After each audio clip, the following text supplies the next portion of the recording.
¿Se puede ver? Sí, ya se está presentando. Sí, Antes de que comiencen a hablar, recuerden que si bien se está grabando esta clase, la anterior no grabamos, pero los chicos, cada uno de los grupitos va a subir una indicación, ya les voy a indicar cómo, para que quede en la plataforma y puedan todos tener acceso a ese resumen que han hecho los chicos en esa presentación, ¿sí? Bueno, ahora sí las escucho, chicas. Bueno, el artículo que nos tocó tiene como nombre Hibridización, razas ecológicas y la naturaleza de las especies. Evidencia empírica de la facilidad de especiación. Bueno, ahí abajo tiene el nombre del autor, que es Shane Maynard. Bien, como introducción, el artículo se basa en explicar dos puntos importantes, que es una breve historia de las visiones evolutivas de las especies, y otro punto, el avance real del concepto de especie biológica. En esa breve historia de las visiones evolutivas de las especies, se menciona en primer lugar a Charles Darwin, que publicó en su libro sobre el origen de las especies por medio de la selección natural.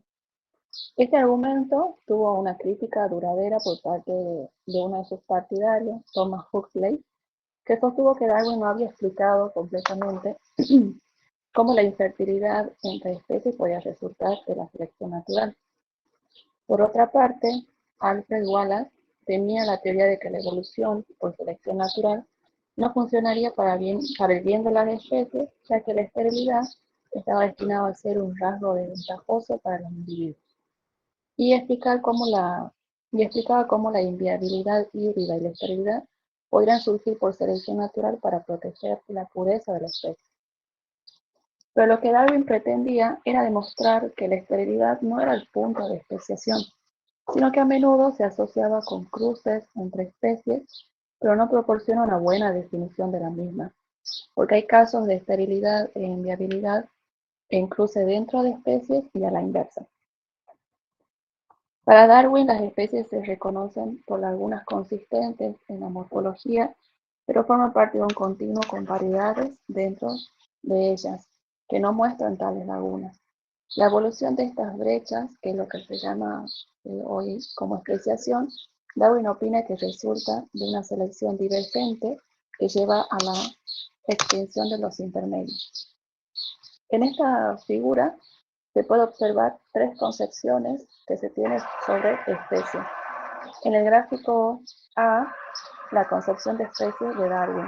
Las especies de una sola región no se diferencian esencialmente de las variedades, excepto que tienen una brecha morfológica entre ellas. Y la formación de esa brecha, o lo que se llama extinción de los intermedios, se da por competencia y selección divergente. Y eso es lo que Darwin denominó como especiación, entendió como especiación. En la segunda podemos ver lo que conocemos como el aislamiento reproductivo o el concepto biológico de especie de May. Aquí el enfoque está en los procesos que mantienen la separación de los grupos que llamamos especies. La hibridación y el flujo de genes pueden difuminar los límites de las especies, pero se puede evitar mediante la selección disruptiva o divergente contra los intermedios. Y por último, vemos un cladograma en donde el concepto de especies es filogenética.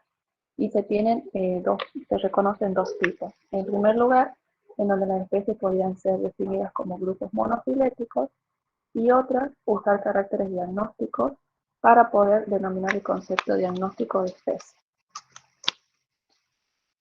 Luego, bueno, siguieron la discusión sobre este avance, y Romanes siguió a Wallace al defender una especie de selección fisiológica que explicaría la esterilidad interespecífica a través de la selección natural. Fulton reconocía la fuerza de los argumentos de Darwin contra la esterilidad, pero él proponía que la singamia era la verdadera realidad de las especies. Y estas opiniones fueron consolidadas en el periodo de la síntesis moderna por Doddsky, Huxley y May. Uno de los propósitos del argumento de Darwin era mostrar que si todas las etapas de la especiación, desde las poblaciones locales, las razas geográficas o ecológicas, hasta las especies completas, fueran comúnmente visibles en la naturaleza, habría buena evidencia de que a menudo pueden ocurrir procesos continuos de divergencia que conducen a la especiación, incluso cuando las poblaciones están en contacto. Bueno, este artículo muestra evidencias empíricas de la naturaleza para una visión darwiniana de las especies, que es lo que este autor postula y defiende, que sería la visión pre-darwiniana. Continúa mi compañera.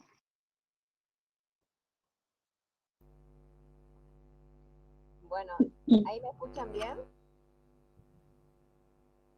Sí, un poco de fondo, Pau. Muy suavecito despacito. se escucha. Ahí. Ojalá, ahí está mejor. Entonces, lo que trata en este artículo es, las poblaciones de simpatría muestran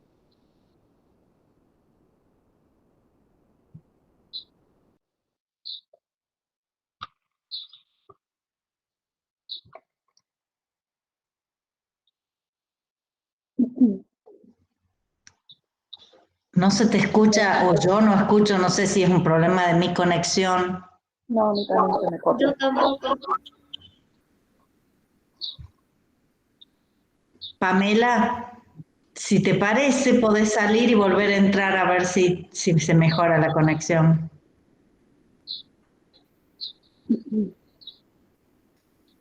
A ver, ahí lo escribo.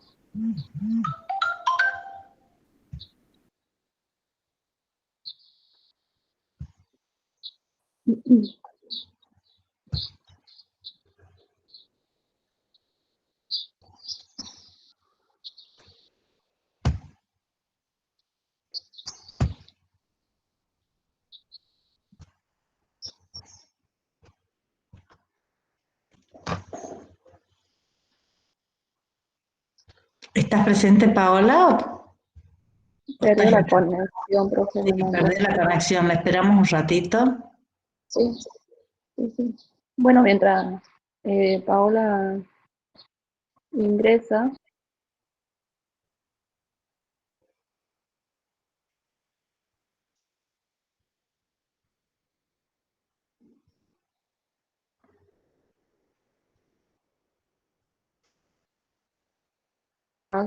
del concepto de especies, bueno, mencionar un punto importante que en el artículo, que es la visión de May, y que para Darwin las especies eran poblaciones morfológicamente diferenciadas, separadas por brechas, como mencioné en la gráfica, y por lo tanto las poblaciones geográficas de un linaje con diferentes morfologías se consideraban especies separadas a mediados del siglo XIX más o menos. Y a finales del siglo XIX, al principio del XX, se hizo evidente que la evolución de tales formas geográficas era algo diferente de la evolución de formas que pueden suponerse en simpatía. Y hoy en día, generalmente no se comprende el propósito original y la ventaja de lo que es el concepto de especie biológica, que era abordar el problema taxonómico de las personas geográficamente divergentes, al nombrar muchos de ellos como subespecies dentro de especies inclusivas y de distribución más amplia.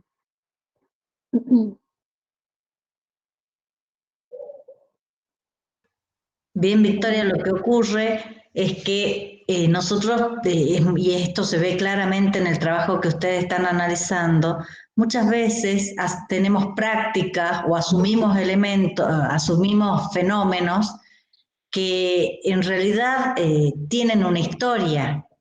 Y cuando nosotros abordamos desde esa perspectiva, desconocemos la historia, y vos lo estás plasmando muy bien, que el tema del aislamiento y el tema de la importancia de realizar las delimitaciones en su momento tenía solamente un origen o un interés taxonómico, ¿no es así?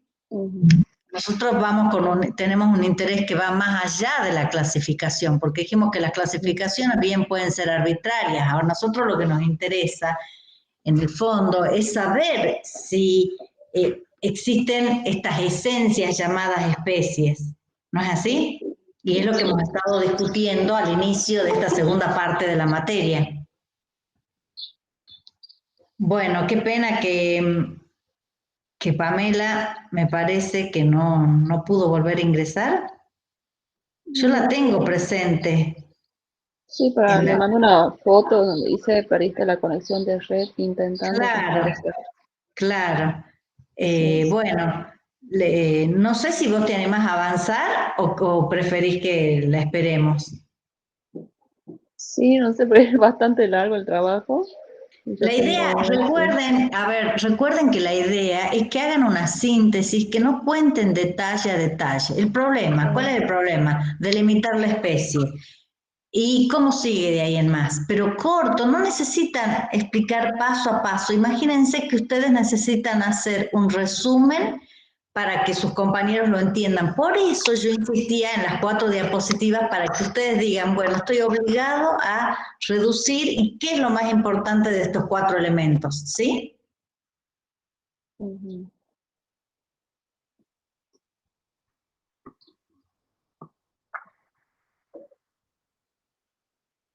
Lo que podemos hacer es, dejemos el paper hasta ahí, retomo yo las clases dando extinciones. Cuando termine extinciones vemos si se ha podido reincorporar Paola y termina la presentación, porque no quiero dejarlas, han hecho un trabajo y no quiero dejarlas sin que lo presenten a los compañeros, ¿sí? Bueno, profe, sí, al ¿Te final no parece? se conecta, lo termino yo, en el caso que al final no se conecta. ¿Te parece? Así le damos la oportunidad que Paola. Pamela o Paola, dije Pamela recién, Paola se pueda conectar, ¿sí? Entonces te vas a dejar aunque ingrese Paola, yo termino con mi tema y después la escuchamos en esta segunda parte, ¿sí? Y recuerden siempre la premisa de hacer una reducción del tema, un resumen apretado. Ustedes tienen que transmitirle a los chicos, a los compañeros, la síntesis, que no tiene que ser muy largo, en pocas palabras, ¿sí? Bueno, ya dejó de compartir acá la compañera. Yo voy a compartir entonces la presentación de PowerPoint con el siguiente tema, que son las extinciones.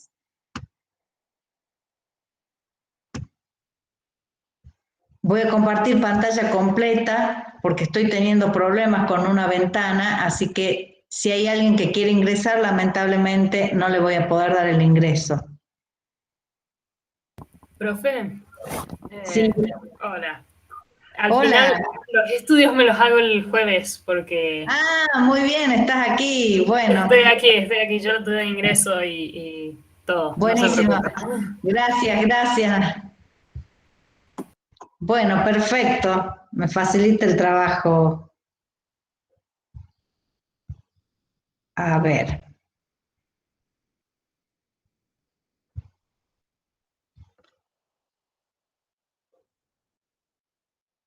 Bueno, vamos a ver el tema de las extinciones. Fíjense que ya hemos hablado en otras oportunidades cómo eran interpretados los fósiles antes de Darwin. Y incluso antes de Darwin ya había cuestionamientos a estas explicaciones sobrenaturales de lo que eran los fósiles. Nosotros sabemos que han existido extinciones, que diferentes formas y numerosas formas de vida han tenido lugar en otros momentos de la historia del planeta y esas formas ya no están presentes y eso lo sabemos a través del registro fósil. Y ya hemos discutido acerca de la incompletitud de este registro fósil, ¿sí? Fíjense que la idea de la extinción es muy importante y nosotros en evolución normalmente estamos pensando en cómo cambian las poblaciones, ¿sí? Con una visión bastante anagenética. Cuando uno piensa en la evolución siempre piensa en la transformación, en el origen, y pocas veces piensa en la extinción, salvo que nos dediquemos a eso específicamente. Y la extinción es parte de la evolución. Es decir, dentro de los fenómenos evolutivos, la extinción es un hecho natural. No hay especie que a la larga no se vaya a extinguir, es decir, la diversidad en el planeta es una sucesión de formas vivientes que se originan por evolución, pero que tienen como destino la extinción. Entonces, es importante pensar por qué se extinguen las especies, cuáles son las causas, por qué hay momentos donde la extinción parece ser un fenómeno dominante y otros donde la extinción es un fenómeno más raro, ¿sí? No es lo más importante durante ese momento. Entonces, aceptando que la extinción es una realidad de la evolución, esa aceptación ya la hemos visto que la toma Lamarck. Lamarck dice que la evolución es el mecanismo que tienen las especies para evitar la extinción. ¿No es así? ¿Se acuerdan de esta idea? Bueno, vamos a trabajar un poquito con el concepto de extinción, tratando de explicar las causas, qué es lo que sabe, qué es lo que se sabe, qué patrones hay, porque esto nos puede dar indicios de los fenómenos que estamos viviendo en la actualidad, ¿sí? Ustedes saben que hay muchos autores que hablan de una sexta extinción masiva y que esa extinción masiva es consecuencia de la actividad humana para muchos, no para todos, ¿sí? Así que es importante hacer un recorrido por la historia de la vida en la Tierra y con ese recorrido ver e interpretar la pérdida de especies y qué relación tiene con la formación de nuevas especies y nuevos grupos taxonómicos, ¿sí? Para que tengan una idea de la importancia de la extinción, se estima que por lo menos el 99,9% de todas las especies de organismos que han existido a lo largo de 3.800 millones de años ya no están. Así que la diversidad que vemos hoy es un porcentaje ínfimo respecto a todas las formas que han existido. Y también esto puede imaginar que sería imposible albergar en el planeta todas las formas vivientes que se han ido generando. Es decir, si no hubiera extinción, sería imposible pensar en un planeta que albergue todas las formas vivientes del pasado y del presente. ¿Se entiende? Uno piensa en la extinción como un análogo a la muerte del individuo. Si la especie es un individuo, la extinción sería el fenómeno de su pérdida o muerte. Y uno entiende que la muerte de unos individuos es, podríamos decir, hasta necesaria para la generación de nuevos individuos. ¿No es así? Es decir, sería imposible pensar en una especie que no tuviera muertes, que los individuos tuvieran una existencia eterna. Bueno, de la misma forma, las especies, la evolución es posible porque hay otras especies que se extinguen. Sería muy difícil pensar un planeta donde se formen nuevas especies sin que se extingan otras, ¿sí? Entonces, cuando uno habla de extinciones, como siempre, en este marco macroevolutivo, nos interesa considerar las interpretaciones diferentes desde diferentes puntos de vista. Es decir, hay interpretaciones diferentes porque hay concepciones diferentes. Y nosotros ya hemos visto que la macroevolución tiene dos grandes concepciones, el gradualismo y los equilibrios puntuados. Son las dos concepciones vigentes en la actualidad. En la presentación habla de catastrofistas. Los equilibrios puntuados serían la versión moderna, más sofisticada, más completa, de lo que en su momento se llamaba catastrofismo. Cuvier habla de las extinciones y siempre las asocia a catástrofes, ¿sí? Mientras que para Lyell, que ya hemos visto que ha sido un inspirador de Darwin, las extinciones de las especies son fenómenos graduales, es decir, las especies van diezmando sus números, se van perdiendo el número de individuos y eso llega finalmente a concluir con la extinción de la especie. esa visión de catástrofes de Cuvier es retomada con un registro fósil mucho más estudiado, mucho más completo, más de 150 años después que el mismo Cuvier, y con una visión evolucionista, porque la visión de Cuvier no es una visión evolucionista. Recuerden que Cuvier era creacionista, ¿sí? Así que, en ese sentido, primero vamos a ver los patrones de extinciones. Y podemos clasificar las extinciones en dos tipos: las extinciones de fondo y las extinciones en masa. Es decir, si nosotros analizamos todo el registro fósil a lo largo de estos 3.800 aproximadamente millones de años de vida en la Tierra, uno puede ver que siempre han existido extinciones, pero hay momentos en que esas extinciones han abarcado una gran cantidad de grupos taxonómicos, una gran cantidad de especies, y de esa forma nosotros clasificamos a las extinciones en extinciones de fondo y en extinciones en masa.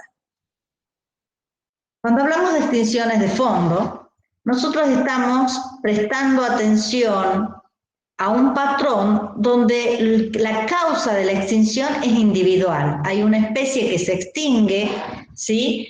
Y los ritmos de extinciones individuales no se aunan y no hay un único momento de extinción, sino que cada especie tiene su propia historia de vida, su origen, su permanencia, su tiempo de reproducción o especiación, y luego la extinción individual, ¿sí? La causa de la extinción individual atañe a la propia especie, a las condiciones de vida de la especie, al ambiente en el que vive, y por eso no se pueden generalizar estas causas a otras especies.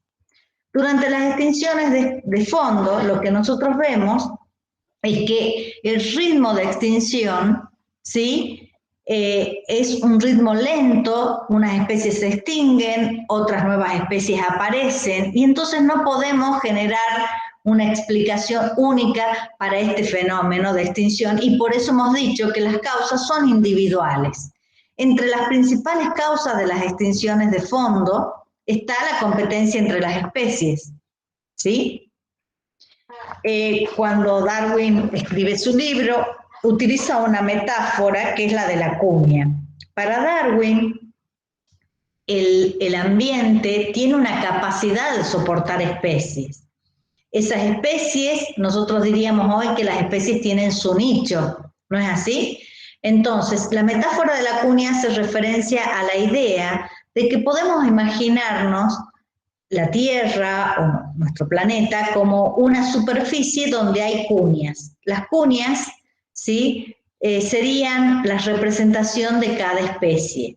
Entonces, si uno quiere clavar una cuña en el piso, en el suelo, ¿sí? Es probable que otras cuñas salten. Es decir, esta idea de que un clavo saca otro clavo, que nosotros usamos para referirnos a otras cosas, es la idea de la metáfora de la cuña de Darwin. Cuando el ambiente está plagado de especies, ¿sí? Solo es posible insertar una nueva especie en el ambiente con la desaparición de otras, ¿sí? Es decir, una cuña que se clava muy cerquita de otra cuña va a hacerla saltar. Ese saltar la cuña está explicando la idea de extinción individual, ¿sí? La competencia entre las especies no necesariamente implica que el resto de las condiciones ambientales cambien, pero también sabemos que las condiciones ambientales están cambiando, que hay numerosas causas que producen cambios ambientales. Y en este concepto aparece la hipótesis de la reina roja que ya hemos mencionado en algún momento, ¿se acuerdan? De Leigh Van Balen, que plantea que las especies están todo el tiempo corriendo para permanecer en el mismo lugar. ¿Y qué implica correr? Correr implica evolucionar. Las especies todo el tiempo necesitan cambiar, ¿sí? Ese concepto de necesidad no es una necesidad intrínseca, sino la idea de que o cambian o se extinguen, ¿sí? Entonces, ese ambiente cambiante impone condiciones a las especies que cambian y si no lo hacen, se extinguen. Es decir, que la extinción justamente es una explicación de la imposibilidad de adaptarse a las condiciones ambientales. Y entonces, en condiciones ambientales tenemos una amplia gama de posibilidades y podríamos incluso incluir ahí la propia competencia entre las especies, ¿sí? Bueno, cuando uno habla de extinciones de fondo, está diciendo o está describiendo un fenómeno de extinción con tasas constantes, normales, relativamente bajas, que ocurren en periodos donde no ha habido grandes cambios ambientales, ¿sí? Entonces, cuando uno analiza esta diversidad a lo largo de la historia de vida, ve que la mayoría de las extinciones han ocurrido en estos periodos donde hay aparente estabilidad general, pero hay unas especies que reemplazan a otras, ¿sí? Unas cuñas reemplazan a otras cuñas. Esa es la idea de extinción de fondo, ¿sí? Las causas fundamentalmente son individuales, tienen mucho que ver, ya hemos visto, con la competencia, con los cambios ambientales, pero cambios ambientales sutiles, suaves o relativamente débiles que se van acumulando, ¿sí? Y que esos cambios ambientales requieren de la respuesta evolutiva de las especies. Si no hay una respuesta evolutiva, entonces la especie se queda atrasada. Es como que corrió a un ritmo más lento de lo que el ambiente le imponía, ¿sí?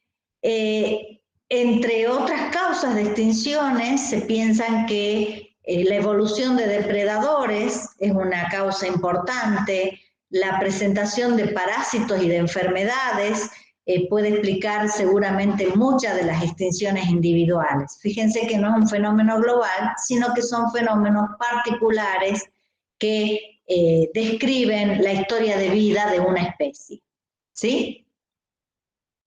Entonces, estas serían las principales causas de las extinciones. Fíjense que si las especies tuvieran oportunidad de responder a la evolución de los depredadores, entonces no quedarían expuestas a la extinción. En aquellos casos donde no han podido responder, por ejemplo, a la presencia de parásitos nuevos o de nuevas enfermedades, entonces puede presentarse una extinción, ¿sí?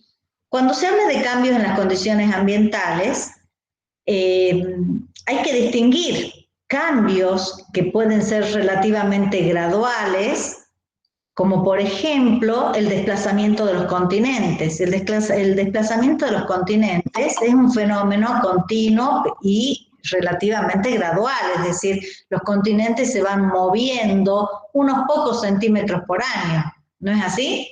Entonces esos cambios ambientales que generan estos movimientos de las masas de tierra y agua son lentos y por lo tanto permiten que muchas de las especies corran al ritmo de este cambio, evolucionen y por lo tanto no se extingan. La pregunta es si es posible que en ese cambio y en ese correr la transformación no sea tal que luego yo vea una especie distinta reemplazando a la anterior. ¿Sí? Esto lo hemos visto en términos de anagénesis, ¿se acuerdan? Cambia, cambia, cambia y en algún punto lo que tengo es diferente a lo anterior. Yo siempre pienso, y me sirve la analogía de la vida de los individuos. En el caso de nuestras especies de vertebrados esto no ocurre, pero si nosotros pensamos, por ejemplo, en una ameba, nosotros podemos pensar que esa ameba nace, crece, puede reproducirse o no, y finalmente muere. O finalmente, al reproducirse, podríamos pensar que deja de ser la misma ameba. Es decir, en el caso de la división de una ameba, de un paramecio, la propia división marca el dejar de existir del estado anterior. Bueno, algo parecido podría estar pasando con las especies, ¿no es así? Uno podría interpretar que justamente en la transformación o en la división dejó de existir la especie anterior o es la misma que se modificó. Sabemos que es la misma que se modificó, pero ¿cómo interpretamos?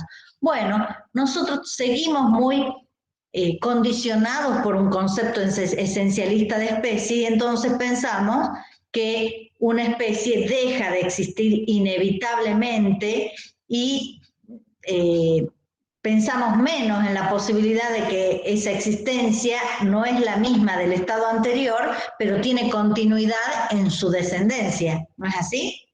Como la ameba que se reproduce y se divide en dos sin que necesariamente muera la ameba del estado anterior. Pero bueno, lo importante acá es discutir o evaluar cuál es la importancia del cambio ambiental. Y el cambio ambiental dijimos que puede llevar a la evolución de las especies, pero en algunos casos puede llevar a su extinción, ¿sí? Nosotros nos interesa mucho hacer este análisis porque estamos viviendo una época donde el hábitat cambia y se destruye a una velocidad muy rápida. El hombre está modificando rápidamente el hábitat. Pero el hombre no ha sido el único modificador del hábitat. ¿Conocen ustedes algunas otras especies que modifiquen el hábitat de forma sustancial o que hayan modificado el hábitat? Los castores, profe. Perdón, ¿cómo? Por ejemplo, los castores son los que pueden modificar los hábitats, creando ese tipo de represas que hacen y bueno, ya modifican todo lo que está alrededor. Bien, perfecto. Y ahí no estamos hablando de formación de una nueva especie, pero somos conscientes que esa modificación del hábitat puede traer consecuencias sobre otras especies. ¿No es así? ¿Algún otro ejemplo?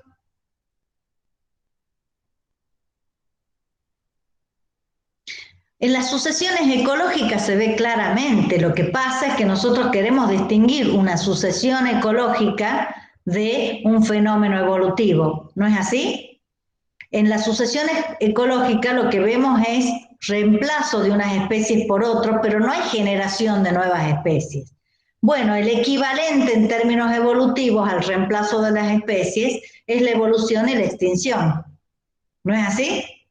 Si nosotros tomáramos, por ejemplo, cualquier sector de la naturaleza, podríamos ver cómo se suceden las especies, colonizando y que esta colonización modifique el ambiente y luego vienen otras especies, reemplazan a las anteriores, ¿no es así? Y se sigue la modificación ambiental. Bueno, este fenómeno en escala ecológica tiene su equivalencia en escala evolutiva con el reemplazo de especies. Un fenómeno de modificación abismal generado por las especies es, por ejemplo, la producción de oxígeno con la fotosíntesis. ¿Sí? Es decir, con la evolución de la fotosíntesis, el ambiente cambió radicalmente. ¿Sí?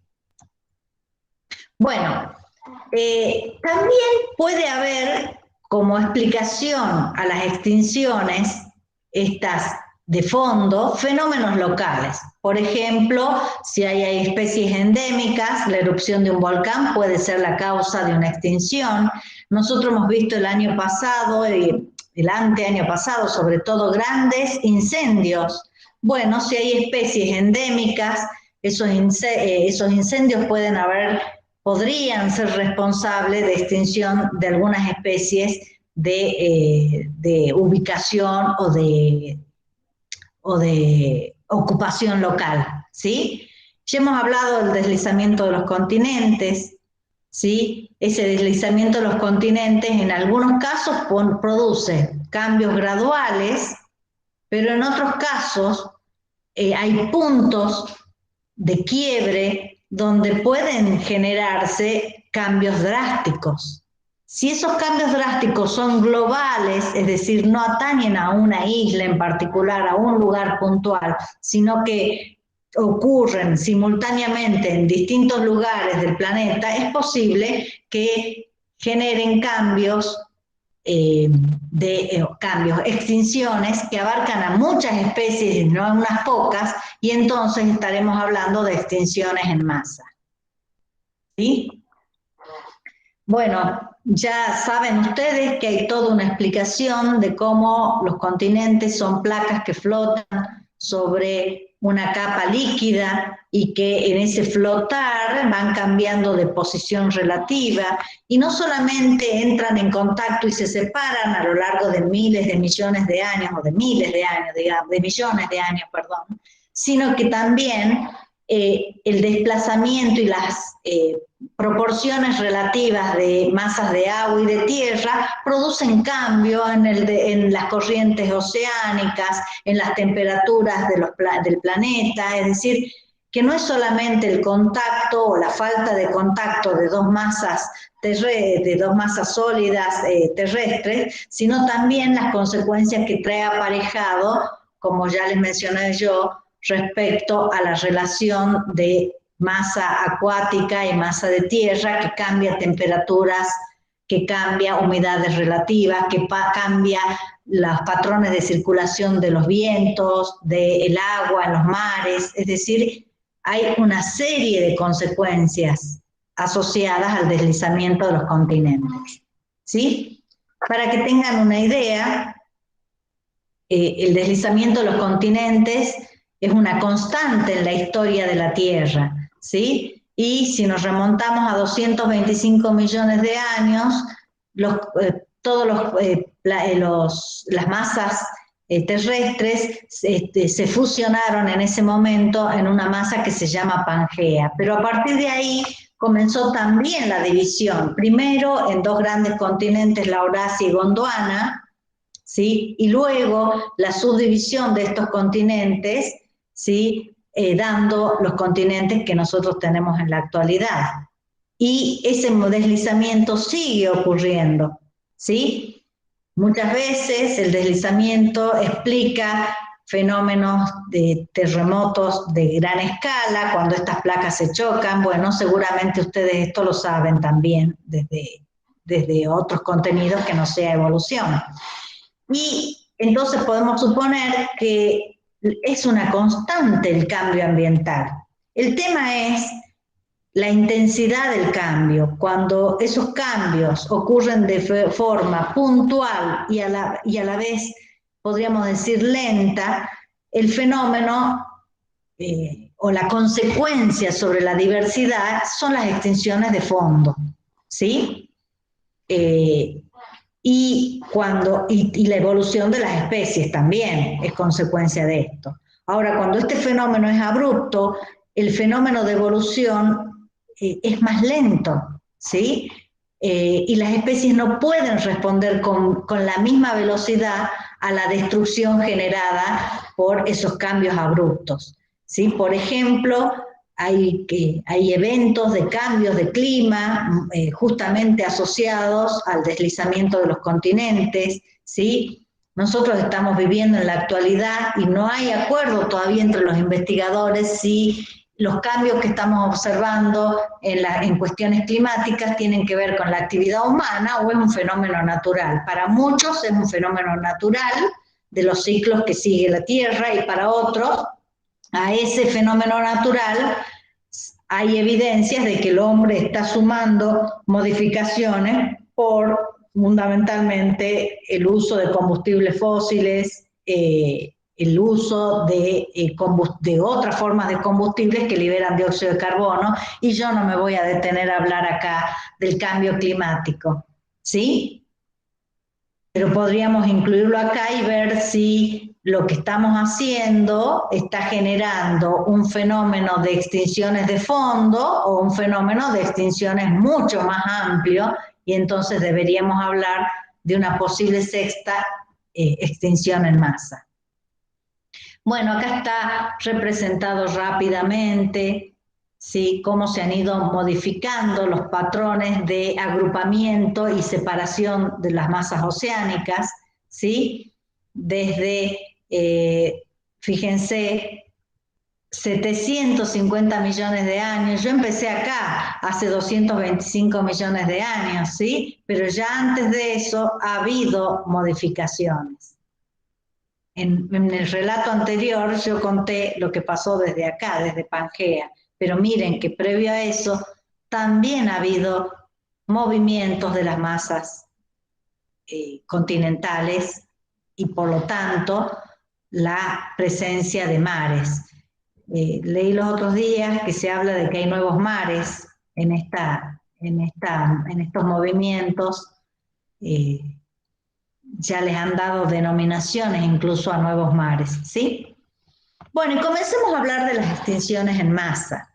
Las extinciones, ¿cuándo habla uno de extinciones de masa? Cuando las extinciones afectan a un porcentaje elevado de especies. ¿Y qué es elevado? Bueno, aproximadamente un 50% de las especies, si yo miro un estrato del registro fósil, desaparecen en el siguiente estrato.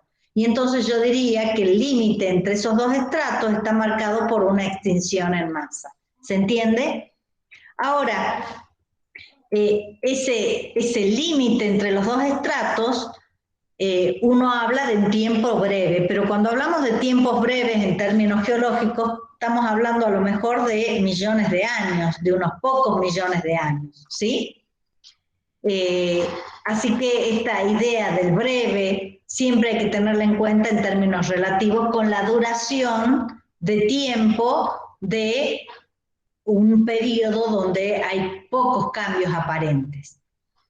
Bueno, en este caso lo que se plantea es que cuando se han observado esos cambios abruptos en el registro fósil de un estrato y del que le sigue, lo que se ha propuesto, o una de las propuestas, es que hay algo que hizo cambiar las reglas de juego evolutivo. Es decir, esta idea de que las especies adaptadas a determinadas condiciones ambientales, ¿sí?, repentinamente, y ese repentinamente sigamos pensándolo en términos de mucho tiempo en nuestro tiempo de vida, pero poco en la escala geológica, esas reglas se cambian. ¿Qué quiere decir que se cambian las reglas? Cambian las presiones selectivas, ¿sí? Las adaptaciones que hasta el momento resultaron útiles a lo mejor constituyen una desventaja, ¿sí? Y ese cambio abrupto de las condiciones implica que las especies, un gran porcentaje de ellas, no son capaces de evolucionar al ritmo que impone el cambio ambiental, ¿sí? Y por eso muchas de ellas se extinguen. Sí, Jablonski, que es uno de los especialistas en el tema de extinciones, dice que no se pueden explicar las extinciones en masa como fenómenos de intensificación de las extinciones de fondo. Si ustedes recuerdan, los gradualistas decían que la macroevolución era una ampliación o una acumulación de la evolución a escala micro. ¿Recuerdan esto? Bueno, los gradualistas dirían que las extinciones en masa no son más que acelerar las mismas causas que provocan extinciones de fondo. Ese sería el concepto de intensificación de los procesos que dan lugar a la extinción de fondo. De todas formas, Jablonski dice que esas causas que producen extinciones en fondo no estarían explicando las grandes extinciones en masa. Entonces, desde este punto de vista, ahí tenemos una primera divergencia. Para los gradualistas, las extinciones en masa y las extinciones en fondo son dos fenómenos equivalentes que se presentan en distinta escala. ¿Sí? En las extinciones en masa, los mismos fenómenos que ocurren durante los tiempos de extinción de fondo se aceleran, se hacen más intensos y por eso producen la destrucción de muchas especies. Sí, para Jablonski, lo que causa las extinciones de masa, son causas diferentes en esencia a las causas de extinciones de fondo. Y esas causas son fundamentalmente lo que él describe como cambio de reglas de juego. Es decir, el cambio es tan abrupto que hay otros requerimientos ambientales, hay otras condiciones ambientales que se han generado de forma tan rápida que las especies no pueden correr a esa velocidad. y por lo tanto muchas de ellas se extinguen, ¿sí? En la idea de correr atrás del cambio ambiental puede llevar a que algunas especies se extingan y otras evolucionen en un proceso de los tiempos en los que hablamos de extinción de fondo. Mientras que lo que está diciendo acá Jablonski es que no hay forma de correr a la velocidad que impone el cambio que ocurre durante las extinciones en masa. ¿Sí? Entonces la pregunta es, ¿cuáles son las causas de las extinciones de masa, en masa? Para poder hablar de las causas de las extinciones en masa, hubo muchas reuniones y lo que se hizo es, primero, describir las extinciones, cuántas extinciones hubo, algunas son mayores, otras son menores, y ver qué tenían en común estas extinciones. Y la conclusión es que no hay una única causa para todas las grandes extinciones, sino que más bien hay que hablar de extinciones multicausales, ¿sí? Hay diferentes causas que explicarían cada una de las grandes extinciones masivas que han ocurrido en la historia de la vida de la Tierra, ¿sí? Y lo que plantean ellos además, que a veces puede haber un inicio brusco, una causa inicial, pero esa causa inicial desencadena una serie de fenómenos posteriores que también causan extinción en otras especies que no se vieron afectadas por el primer cambio generado. ¿Se entiende? Entonces, hay una reacción, podríamos decir, en cadena. Hay efectos que interactúan entre sí y explican de esta forma cómo distintos organismos pueden ser afectados de forma distinta por distintas causas. Por ejemplo, un cambio en la circulación de los mares va a afectar primero, obviamente, a las formas de vida que se encuentran en esos mares. Pero hay toda una reacción en cadena, por ejemplo, de los consumidores de esas formas de vida y cómo luego también esas modificaciones pueden trasladarse a las masas terrestres, ¿sí? Una de las cosas que se ve es que en las extinciones masivas no es que de un día para otro todas las especies se extinguen, sino que dentro de ese periodo de extinción masiva hay un fenómeno desencadenante y luego una sucesión de fenómenos que le siguen que producen nuevas extinciones, ¿sí?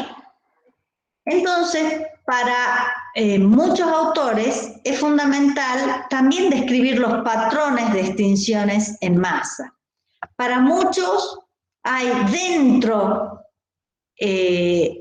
del tiempo de extinción en masa hay como escalones de extinción y para otros hay extinción gradual, la misma tasa que se aceleró en los tiempos de extinción de fondo y entonces lo que tenemos es un cambio de la pendiente de extinción, ¿sí? El gradualismo, por ejemplo, considera que las extinciones en masa, dijimos, son intensificación de extinciones de fondo. Entonces lo que cambió es la recta poco inclinada de las tasas de extinciones de fondo, de golpe, sufre un cambio de ángulo abrupto y esa misma recta ahora tiene una pendiente mucho mayor. ¿Se entiende? Sí, perfecto. Por ejemplo, si durante las extinciones de fondo, a ver,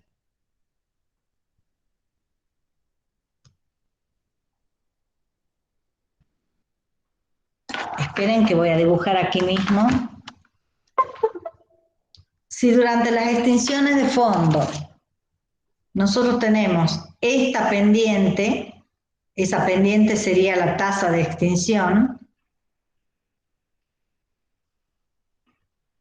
una posibilidad es que por algún motivo se aceleran estas tasas y entonces acá yo tengo una extinción masiva. Hay muchas más especies que sufren la extinción. Entonces los gradualistas estarían conformes con esta interpretación. ¿Se entiende? Pero según las observaciones en los patrones de extinción, no es el único. Tal vez algunas extinciones menores sigan este patrón, mientras que hay otras extinciones que han mostrado otros patrones, ¿sí? En este caso lo que dice, bueno, tal vez acá hubo una catástrofe no muy severa, a tal punto que lo que cambia ahora es el ritmo de extinción de las especies, ¿sí? Primero se afectan formas más sensibles, luego las relaciones entre las especies va generando una cadena de reacciones, pero la tasa de extinción en este lapso de tiempo es la misma. La tasa de extinción aquí es la misma que aquí y que aquí. ¿Se entiende? Entonces, Profe, sí. ahí cuando dice de que la tasa de extinción sería lo mismo ahí en esa pendiente, querría decir de que es constante. Exactamente, la pendiente es la tasa de extinción. Fíjense que nosotros, si yo hago acá el dibujito de esta pendiente, la pendiente o el ángulo aquí es el mismo que aquí y que aquí. ¿Y qué es esto? Lo podríamos ver como la cantidad de especies que se extinguen por este tiempo, en este lapso de tiempo. ¿Se entiende? Esto es tiempo y esto es cantidad de especies perdidas. Entonces, fíjate que la tasa, que es la pendiente, es la misma aquí, que aquí, que aquí. Pero en este caso es superior, ¿sí? Si esto representa esta parte de la extinción masiva, es superior a esta otra que es la extinción en fondo. ¿Se entiende? La tasa aquí es menor que aquí. Pero dentro de este lapso es constante. ¿Sí? Sí, ya. Entonces, uno de los planteos es que justamente las extinciones en masa, con este ritmo gradual, se producen cuando el cambio se acelera un poquito, se intensifican esas causas que generan las extinciones normales de los fenómenos de extinción de fondo, y entonces hay más especies que se extinguen que las que se producen, ¿sí? Y entonces hay una sucesión de fenómenos y entonces puede ser que si bien es la misma tasa, esa tasa de extinción abarque distintos grupos. Por ejemplo, si el problema se inició en cambio, por ejemplo, de la circulación de los mares, bueno, primero se ve afectada algunas formas marinas y luego se traslada el problema a la biota terrestre, entonces yo veo una tasa constante, pero que no afectó por igual a todas las formas. ¿Se entiende? Una de las cosas que se saben es que siempre los ecosistemas tropicales son los que sufren mayores consecuencias de extinciones que los otros ecosistemas. Entonces, para poder llegar a una conclusión de si hay algo en común en todas las extinciones en masa o cada una tiene su propia explicación, lo primero que hay que hacer es mirar la historia de la vida de la Tierra y ver cuántas extinciones en masa hubo. ¿Sí? Kaufman y Harris hablan de que ha habido entre 14 y 18 grandes extinciones o crisis biológicas. Sin embargo, ¿sí? Sin embargo, nosotros hemos considerado, o en general los geólogos y los biólogos, toman como 5 extinciones muy conocidas, las más llamativas, ¿sí?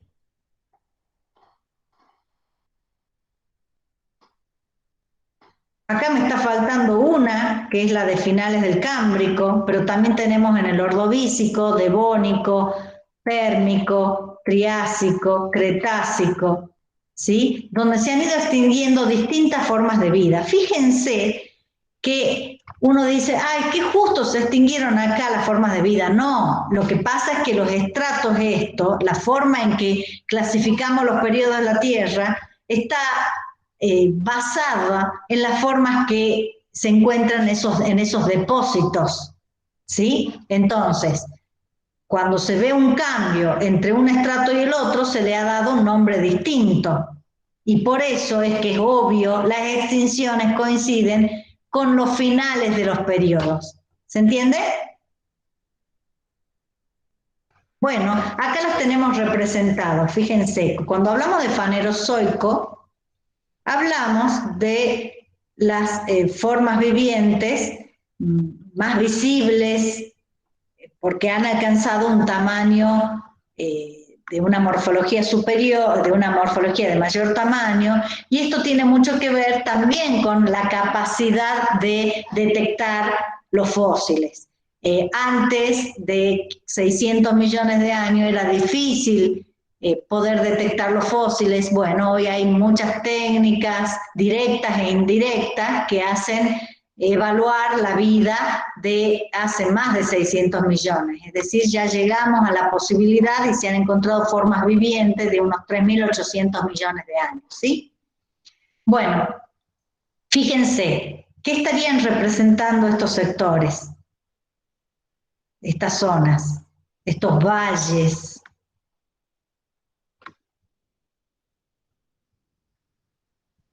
Esos valles, ¿implica que no hubo extinciones?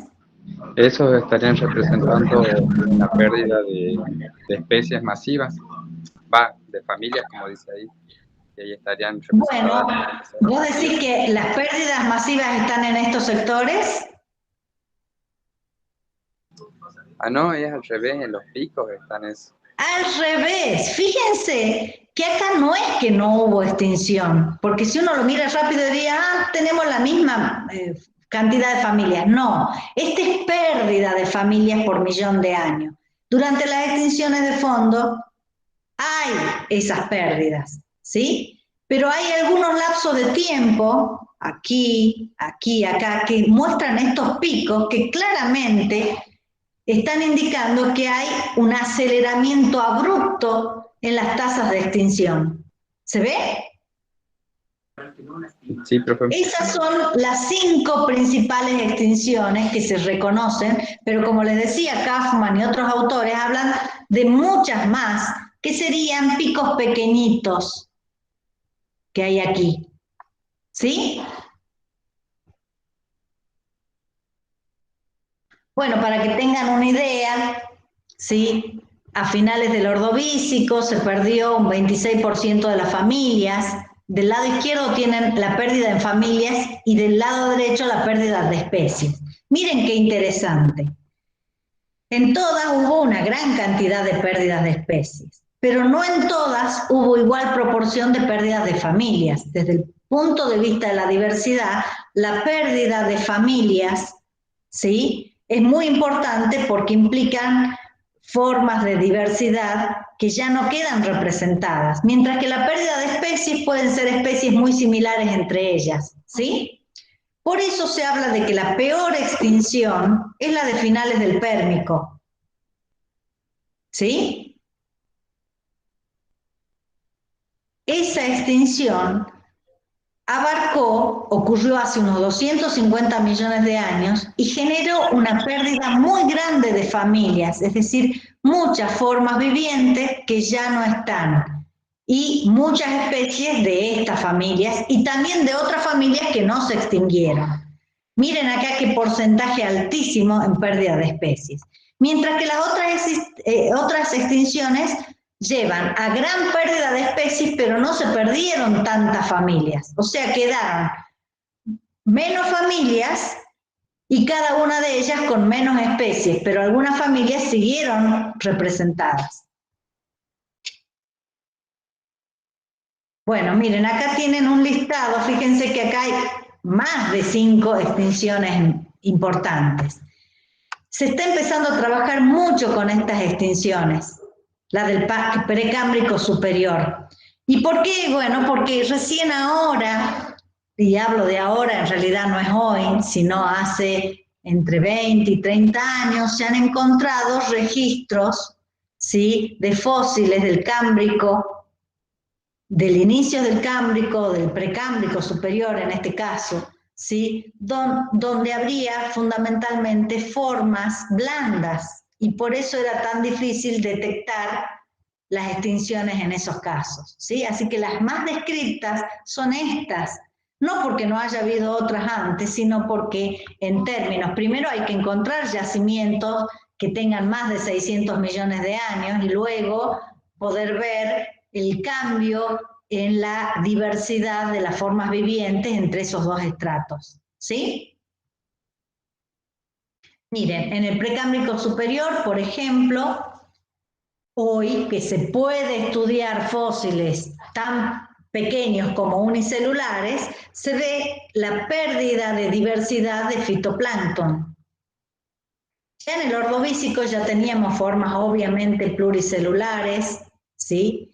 Y ya esa extinción está afectando a 100 familias de animales marinos. Fíjense que en el Devónico, ¿sí?, desaparecieron muchos de los grupos de animales marinos tropicales. A final del Paleozoico, que sería el Pérmico, desapareció el 95% de todas las especies marinas. El 50% de las especies de reptiles se extinguieron hace 210 millones de años.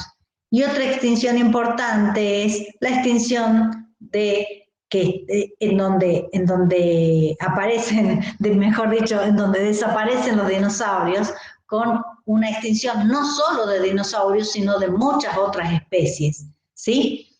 Ahora fíjense cómo sesgamos nuestra descripción de las extinciones en términos de animales. Tal vez, si prestáramos atención a la diversidad, por ejemplo, de unicelulares o de otras formas vivientes no animales, prestaríamos atención a otras extinciones.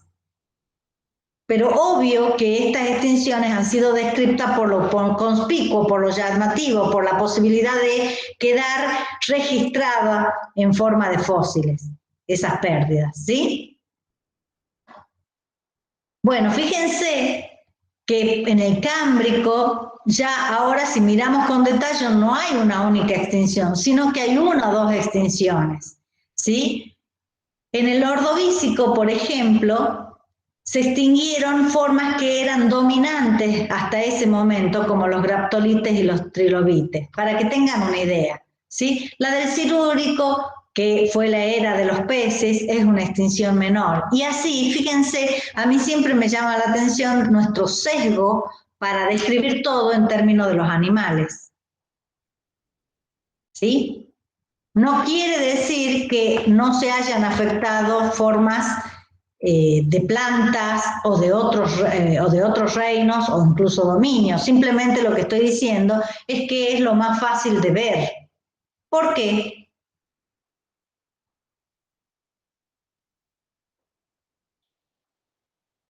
¿Por qué prestamos tanta atención y describimos las extinciones en términos de animales?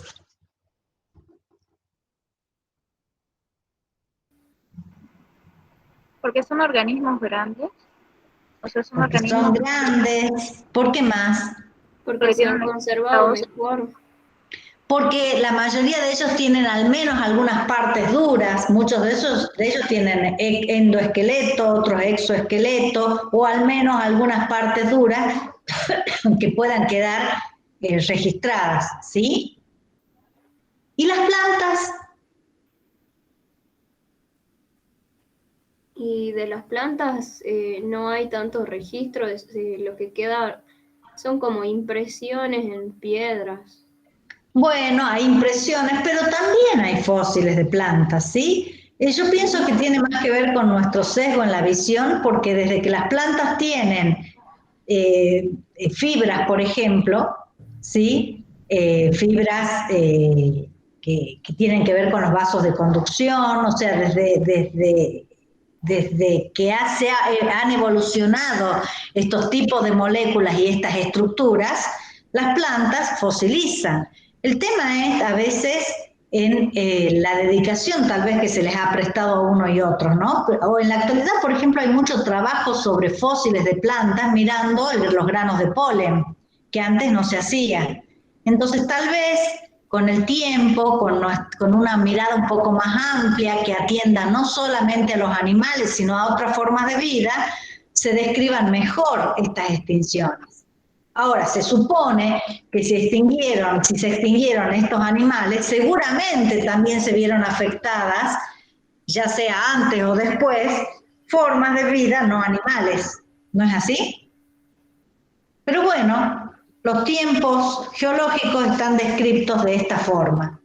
Y cuando ustedes vean un panel de la evolución y la sucesión de las formas vivientes, va a estar dominado por animales, y dentro de los animales, en los últimos periodos van a ver cómo dominan los vertebrados, ¿sí? Y en ese dibujo, al final, además, no solamente dominan los vertebrados, sino los mamíferos, que no es una representación de la diversidad real. ¿Me siguen? Sí, profe. Déjenme que mire la hora. Sí, estoy súper atrasada. Bueno, entonces una de las, voy a dejar 10 minutos para, antes de las 11, yo les dije que hoy la clase iba a ser un poquito más larga, voy a dejar 10 minutos para que termine Paola, ¿no? Su exposición, no sé si se pudo incorporar. Gracias, un rato, profe. Bueno, yo termino con extinciones y terminan ustedes, ¿sí? Bueno, entonces una pregunta es, ¿hay algún ritmo o periodicidad en las extinciones? Bueno, en esa gran reunión que se realizó en la década del 80, una de las cosas que les interesaba era, como cada uno es especialista en un tipo de extinciones, reunirse y discutir sobre todas las extinciones, localizarlas en el tiempo. Y una de las cosas que observaron Spekowski y Raup es que más o menos hay un ciclo de 26 millones de años entre extinciones. Algunas mayores, otras menores. Y así propusieron la hipótesis Shiva, ¿sí? Haciendo alusión a un dios o diosa hindú de creación y destrucción del mundo. Lo que plantean ellos es que cada 26 millones de años, lo que se encuentran es lo que se conoce como una huella de iridio en los estratos, y que estaría explicando, o estaría explicada esta huella, esta acumulación de iridio, que es un mineral que, no es un mineral, es un elemento que no está naturalmente presente en la Tierra. Lo que plantean ellos es que cíclicamente el sistema solar pasa por regiones en el universo donde es mucho más intensa la posibilidad de caída de meteoritos y de elementos interestelares que puedan impactar en la Tierra, y que eso podría estar desencadenando algunas de las extinciones, ¿sí? De todas formas, eso es una hipótesis. Lo que es interesante es que también luego de esta reunión se describieron distintos patrones de extinción, no todos son iguales. En una extinción catastrófica, fíjense que acá tenemos el límite de un estrato y el siguiente, ¿sí? Las especies, la mayoría de las especies se extingue todas al mismo momento, y luego vemos el siguiente estrato representada por otras especies que han derivado seguramente de las pocas sobrevivientes del fenómeno de extinción. Y ahí tenemos una extinción catastrófica, ¿sí? Tenemos también una extinción en masa escalonada. Fíjense que si yo divido el tiempo de extinción en masa, voy a ver que hay como escalones de extinción, ¿sí? Acá unas extinciones, pasa un tiempo sin extinción y otro fenómeno de extinción, todo esto dentro del intervalo descrito como tiempo de extinción en masa. ¿Lo ven? Hay escalones. Y finalmente tenemos el de extinción en masa gradual, que ya lo hemos mencionado, que simplemente es cambiar la tasa de extinción, ¿sí?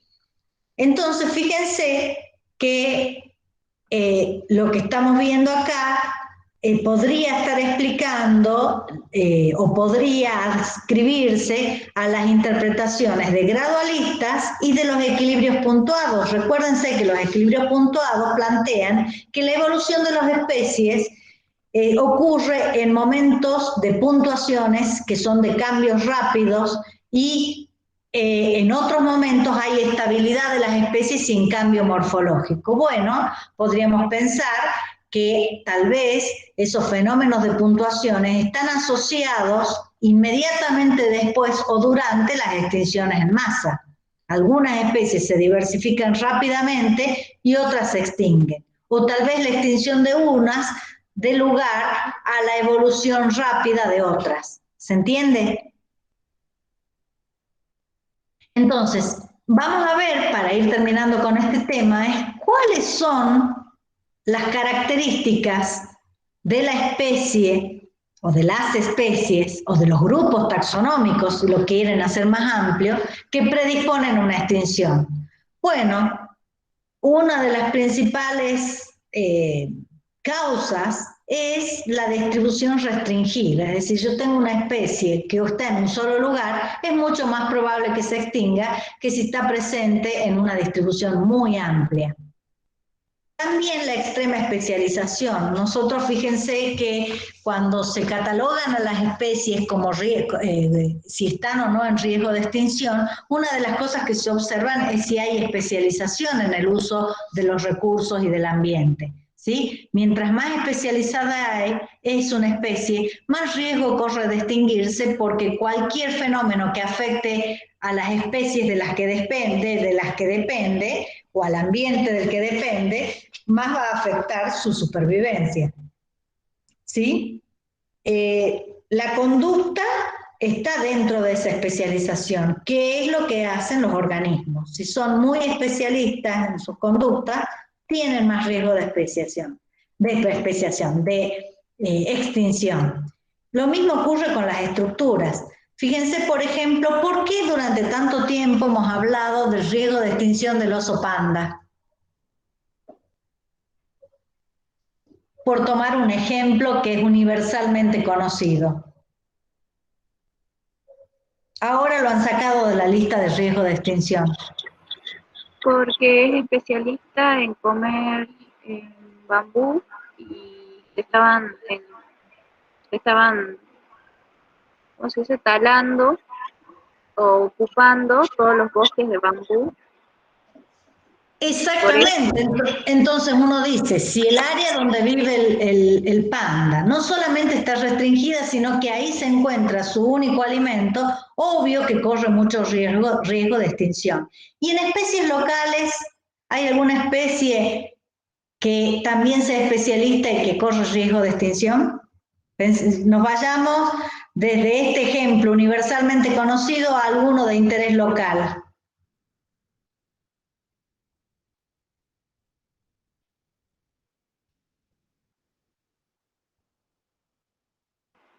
Bueno, el oso hormiguero está en peligro de extinción. Ajá, el oso hormiguero. Bien, también es un especialista, ¿no? El tucán también. Bueno, formas de aves que están restringidas a ambientes específicos, ¿sí?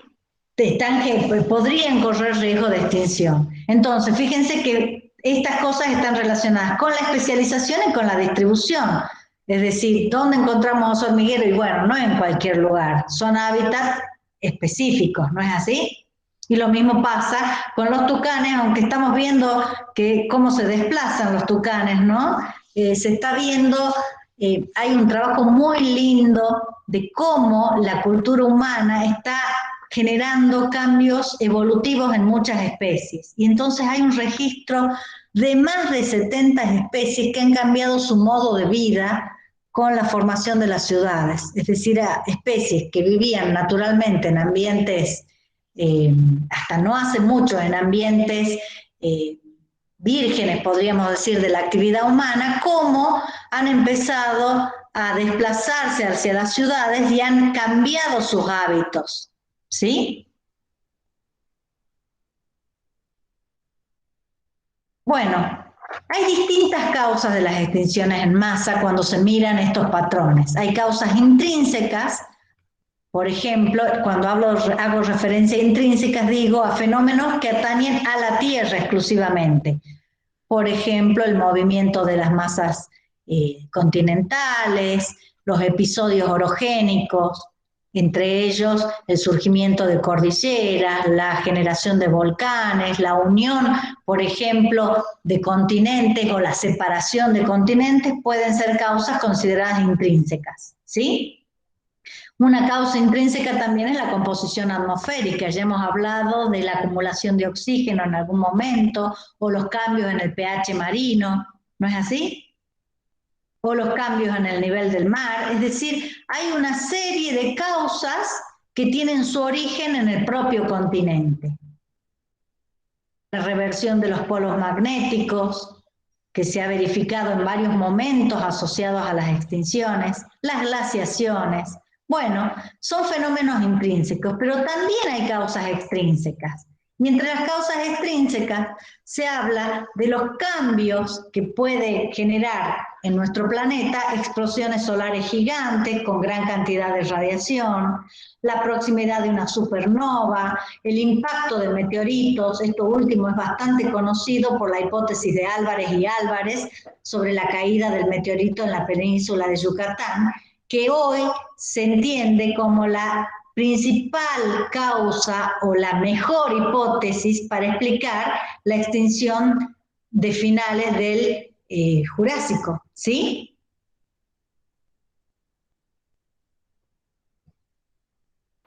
Y entonces, sí. Sigue diciendo como si fuera una hipótesis, siendo que supuestamente hay restos del meteorito. Hay restos del meteorito, pero se habla de la principal hipótesis porque hay quienes plantean que no fue la caída del meteorito la causa, sino los fenómenos posteriores generados. O sea, la evidencia de caída del meteorito en Yucatán, mientras que la extinción es masiva en todo el planeta Tierra. Por eso hay que algunos que ponen en duda si es eso. O sea, está claro que cayó el meteorito y está claro que coincide. Ahora, ustedes lo han visto en estadística, la relación causa-efecto, ¿sí? Sabemos si efectivamente fue la caída del meteorito en Yucatán lo que produjo extinción de seres vivos en todo el planeta. Por eso digo que es la principal hipótesis, ¿sí? La más aceptada para esa extinción, pero no para todas las extinciones. ¿Sí?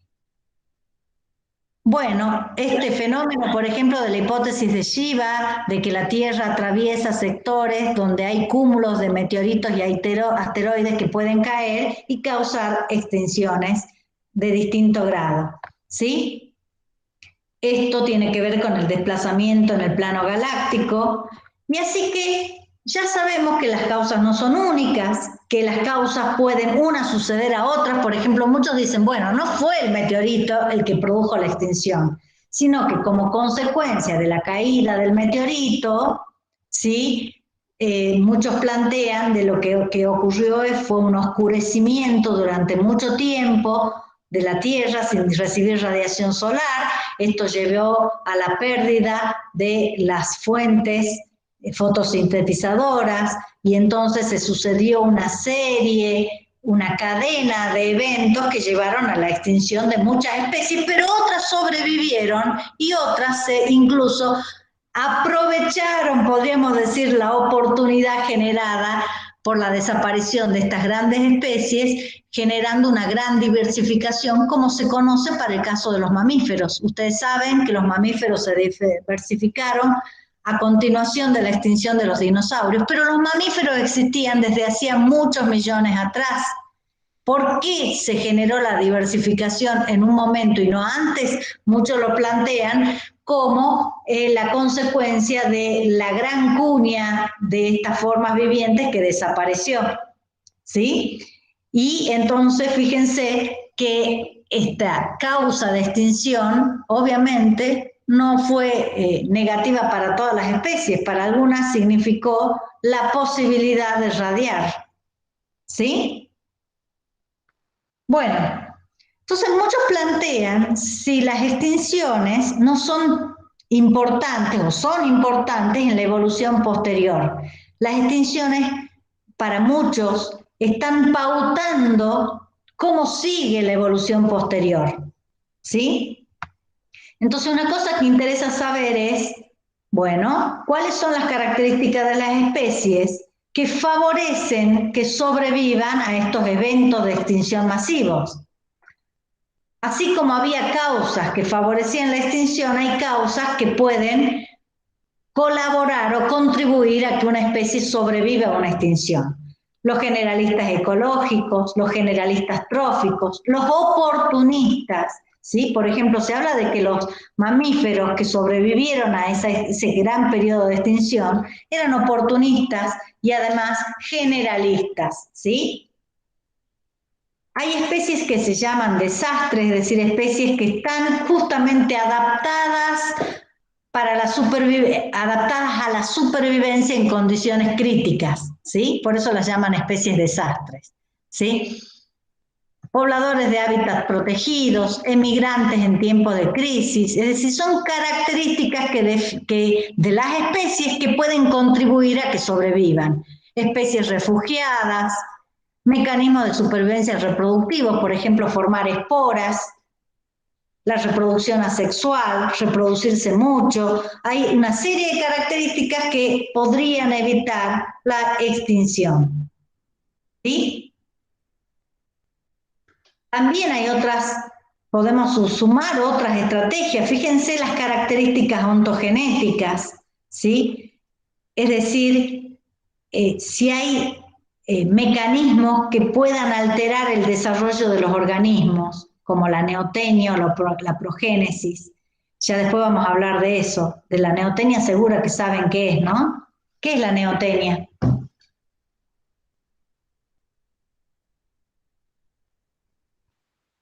¿Han oído hablar? De los estados larvales en un periodo adulto.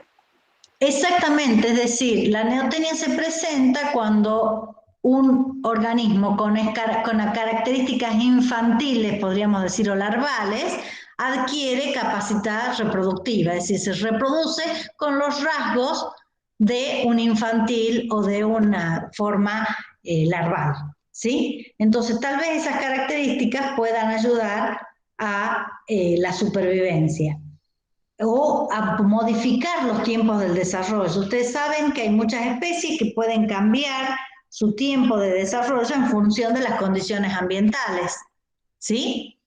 También hay sistemas o hay estructuras en las formas vivientes que favorecen atravesar periodos de letargo. Fíjense que hay un estudio muy interesante ahora sobre el permafrost que se está derritiendo en el Ártico o en zonas del norte de Rusia, donde están viendo aparecer especies y hay algunas que después de años de congelamiento parece ser que han podido germinar algunas semillas, ¿sí?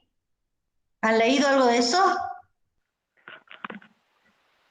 Sí, profe, yo leí de que lograron hacer germinar en especies que ya no se ven en la zona.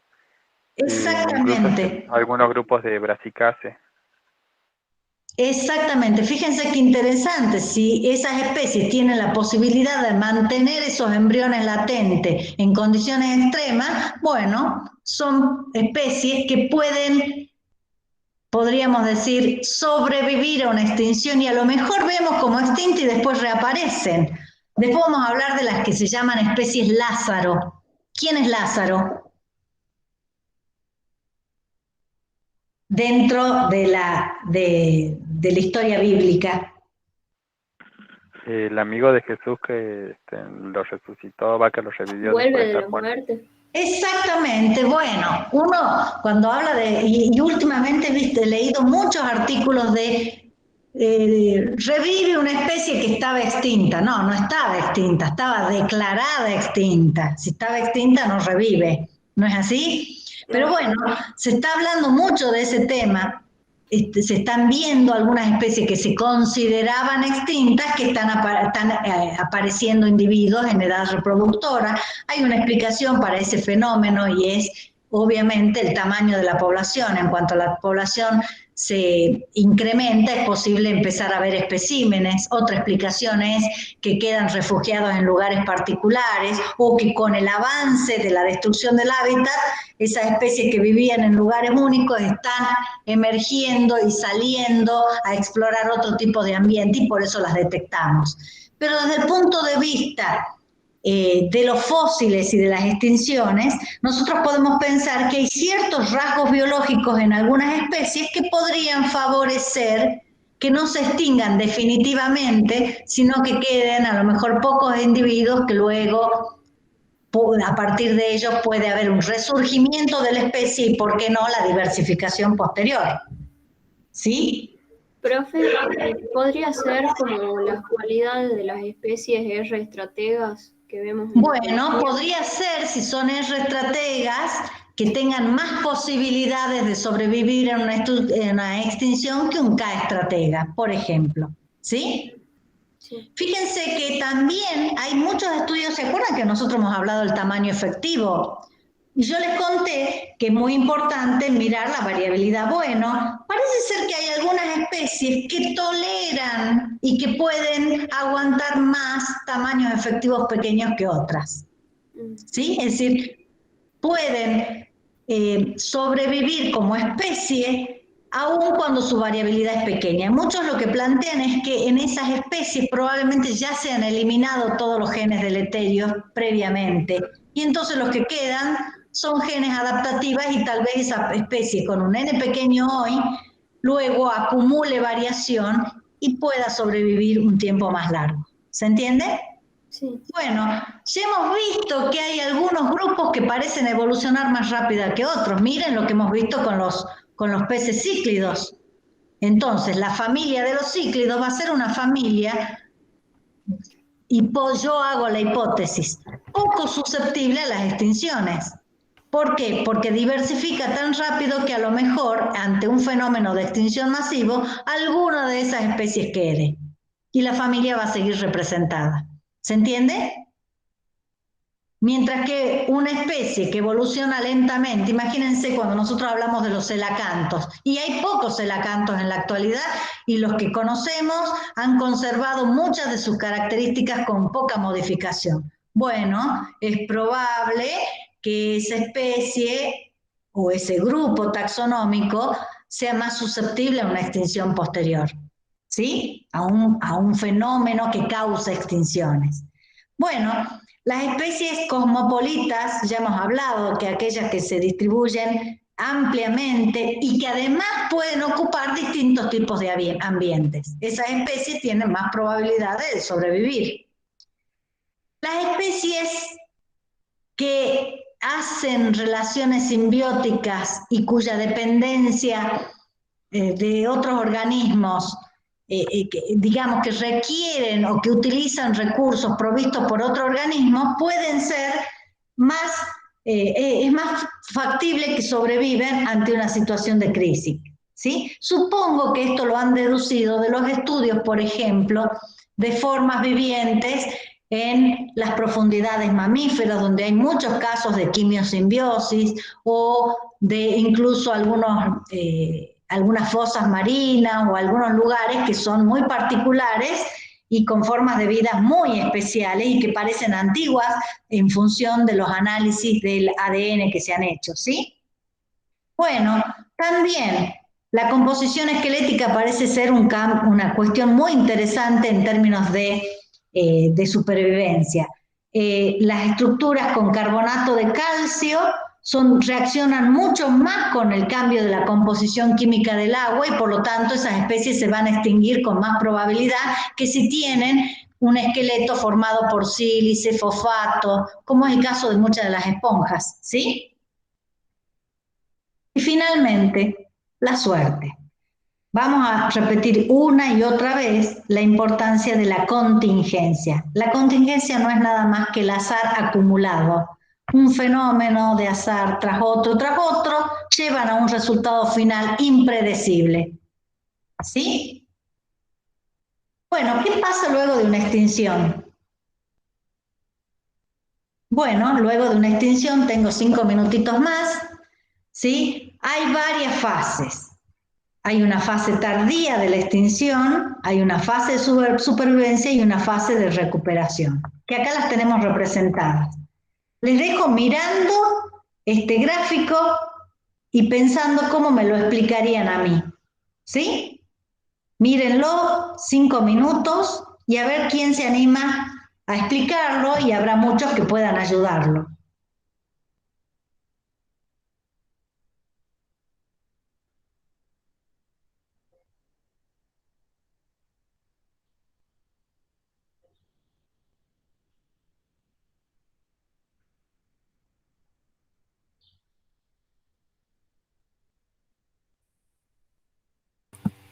Profe, aprovecho este corte para decirle que Paola dice que ya tiene internet, que está débil, pero que tiene suficiente para exponer. Perfecto, yo termino en 5 minutitos esto y le escuchamos a Paola. ¿Sí? Buenísimo.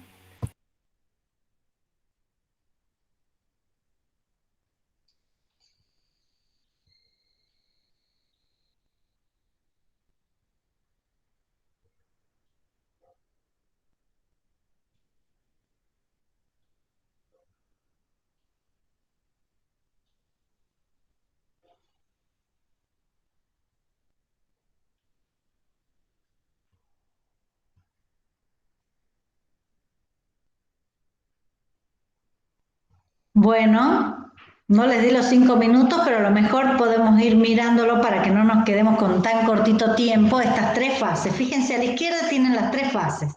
La fase tardía de la extinción en masa, cuyo límite está marcado por el límite de la extinción. Yo acá tendría un periodo y acá el otro, ¿no es así? Pero luego hay un intervalo llamado de supervivencia y luego sigue la recuperación. Fíjense que acá hay un fenómeno de radiación, de diversificación interesantísimo. Veamos qué pasa en cada uno de los periodos. ¿Qué pasó en la fase tardía de extinción? Miren acá. ¿Qué tipos de especies hay?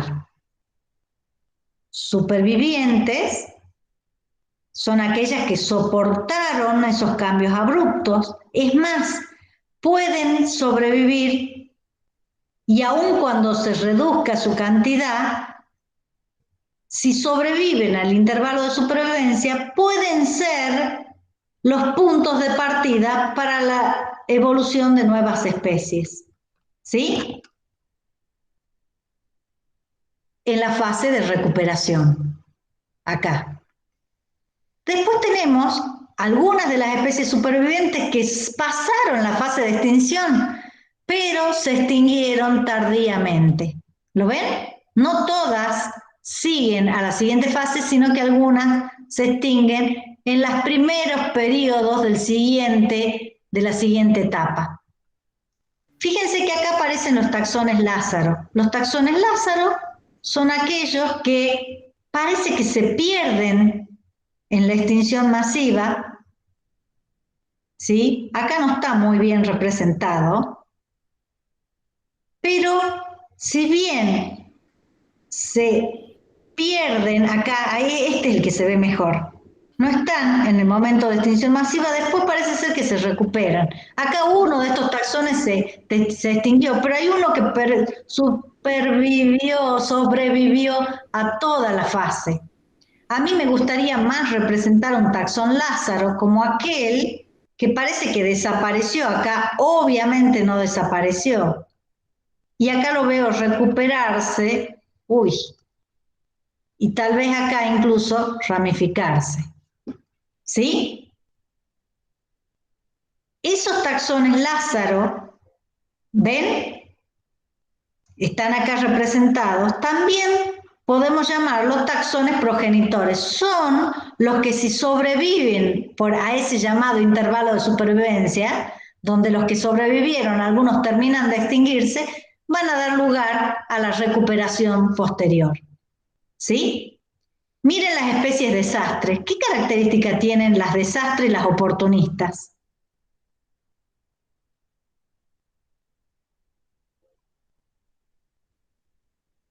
son aquellas que se ven beneficiadas, por eso está ampliado acá, en condiciones críticas. Esta hacia el final de la extinción y estas otras en el periodo de supervivencia, donde está diezmada, podríamos decir, las especies, ellas adquieren relevancia, se extienden, habitan más lugares, ocupan más área. Ahora, a medida de que algunas otras especies empiezan a recuperarse, estas especies pueden incluso extinguirse, como se ve acá. Acá aparecen también, al final del intervalo de supervivencia, especies que han sobrevivido en otros lugares y migran y que pueden dar lugar a la diversificación en el último periodo. ¿Sí? Es decir, hay una dinámica en esto de las extinciones y la recuperación posterior. Bueno, por lo tanto, ¿por qué es importante estudiar las extinciones? Porque nos van a permitir elaborar modelos que incluyan pautas de recuperación, es decir, qué favorece, qué impide, ¿sí?, la supervivencia y la recuperación, y que además expliquen la posibilidad de que, asociada a las extinciones, siga la evolución de nuevas formas, el incremento del tamaño de las poblaciones, el aumento de las áreas de distribución. Todos estos fenómenos están asociados a que yo después, en el siguiente estrato, encuentre más evidencia de esas formas de vida. ¿Sí? Entonces, el estudio de las extinciones es muy importante y en la actualidad con más razón porque estamos viendo la pérdida acelerada de muchas especies. Habrá que ver si la velocidad a la que se pierden esas especies supera a la de los fenómenos de extinciones de fondo y si tengamos que excluir este periodo de extinciones como un periodo de una nueva extinción masiva. Ese es uno de los temas que voy a distribuir para los grupos que quedan, ¿sí? Bueno, hemos terminado el tema de extinciones y tenemos un ratito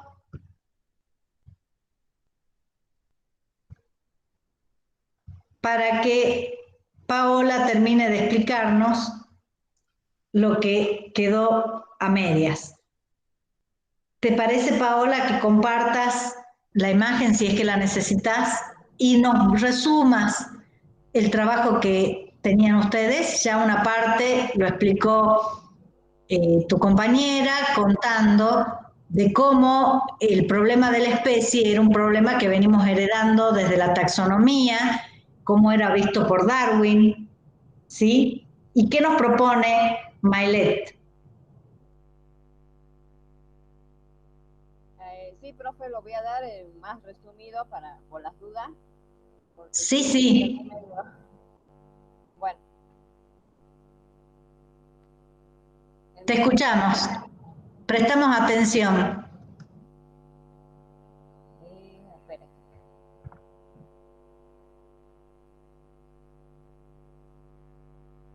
Bueno, entonces habíamos quedado en si las poblaciones en simpatría muestran una continuidad entre variedades y especies, como había argumentado Darwin. Entonces se habían enfocado en las evidencias empíricas. Entre ellas, las especies las especies se encuentran completamente aisladas reproductivamente. Esa era una pregunta que se hacían. Si bien los botánicos, como expresa acá en el texto, los botánicos es como que no aceptan la definición de especie biológica.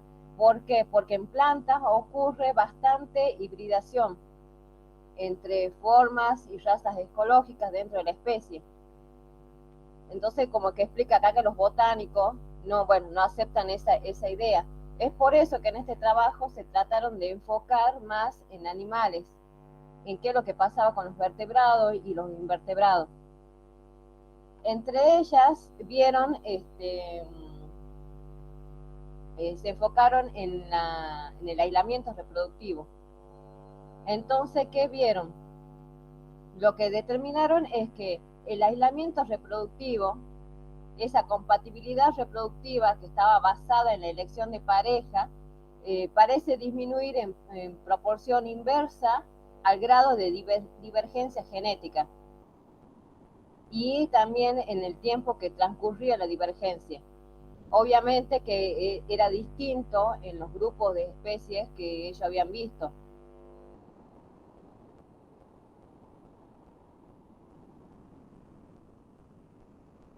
Lo que habían determinado era, si bien el aislamiento reproductivo estaba asociado con la divergencia de especies, pero era difícil categorizar especies versus variedades o versus razas basándose únicamente en estos datos, porque ellos vieron que a pesar de que hay aislamiento reproductivo, existía una mínima compatibilidad entre las especies. Y para poder clasificar especies basado en un aislamiento reproductivo tenía que existir un 100% de incompatibilidad. Y que para ello era difícil utilizar solamente aislamiento reproductivo para poder determinar especies distintas. Después vieron las razas ecológicas y ecotipos. Me puse a buscar qué significa ecotipo.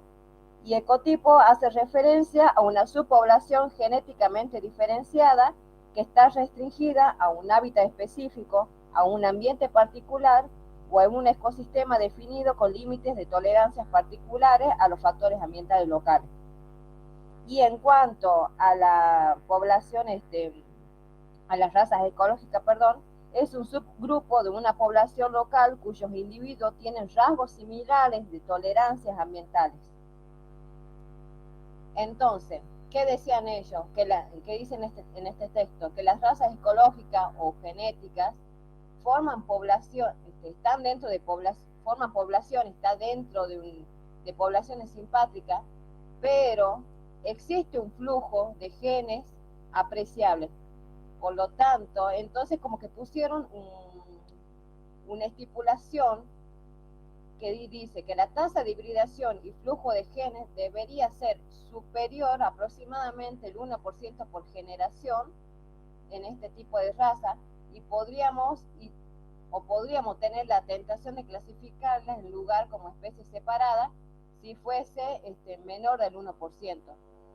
Ellos pusieron este valor arbitrario, digamos.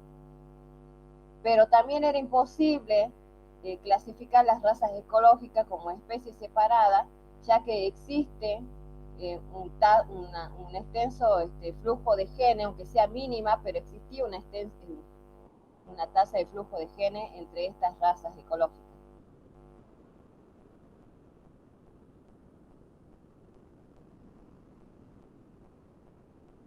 Yo te escucho, ¿no? Estoy silenciada y te dejo que termine. Lo que ellos vieron ejemplos de las moscas. Habían moscas ecológicamente diferenciadas en África, que hablamos de Drosophila melanogaster. Las moscas recogidas en una fábrica de cerveza del Congo se diferenciaban de otras moscas africanas, y eso era por la especialización ecológica en productos de cervecería. Pero también se han identificado moscas con un comportamiento de apareamiento selectivo y tenía una genética divergente. También ellos decían que el apareamiento selectivo parecía ser más polimórfico en algunas poblaciones.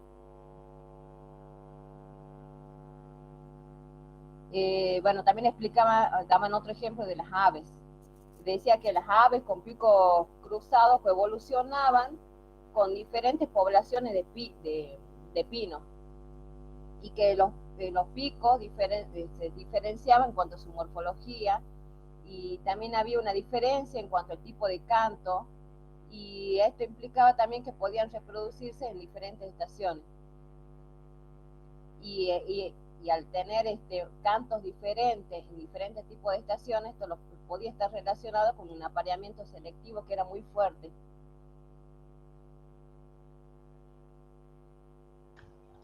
Perfecto, estamos viendo distintos mecanismos entonces que están implicando la posible discontinuidad de pasar de razas a especies, ¿no es así?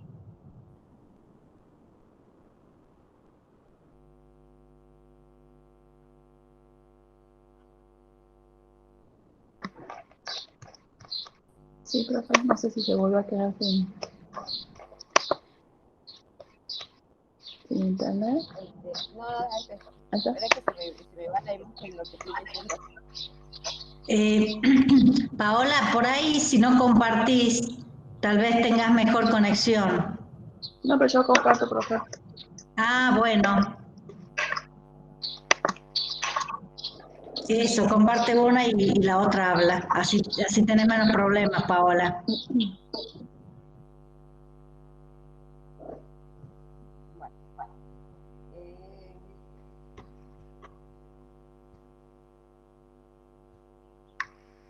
Bueno, entonces ellos habían llegado a la conclusión, en cuanto a esto, que, como había escrito en la diapositiva, que no clasificamos estos ecotipos o raza como especies. Sin embargo, tienen características como las diferencias ecológicas, diferencias genéticas y diferencias en el apareamiento selectivo.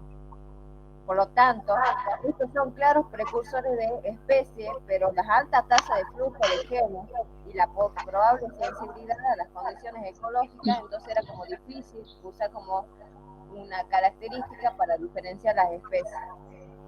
Después vieron la hibridación. Entonces, ellos vieron que en cuanto a la hibridación,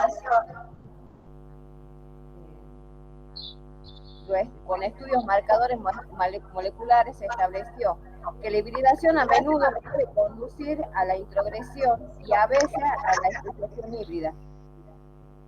Y la introgresión se produce debido al retroceso. Perdón, que siento que alguien tiene acá. No importa porque podemos leer. No, es que yo siento eco, por eso digo, Entonces, la introgresión se produce debido al retrocruzamiento.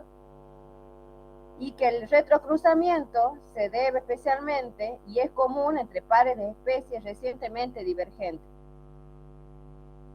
Y determinaron que la hibridación a veces puede conducir a la especiación y que se sabe que quizás el 40 o 80% de la diversidad de las plantas vasculares se derivan de antepasados poliploides duplicados por cromosomas. Y por lo tanto la poliploidía es más rara en los animales y especialmente en los vertebrados e insectos que se han estudiado con mayor frecuencia. Perfecto. Fíjense cómo estamos respondiendo en parte a la pregunta que yo hice cuando expuso el grupo que hablaba de la poliploidía en plantas. ¿Se acuerdan?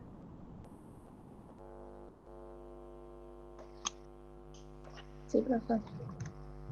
Bien, Paola, eso es lo que más me importa, la conclusión, en términos generales. ¿Qué dirías vos? ¿O qué dirían ustedes?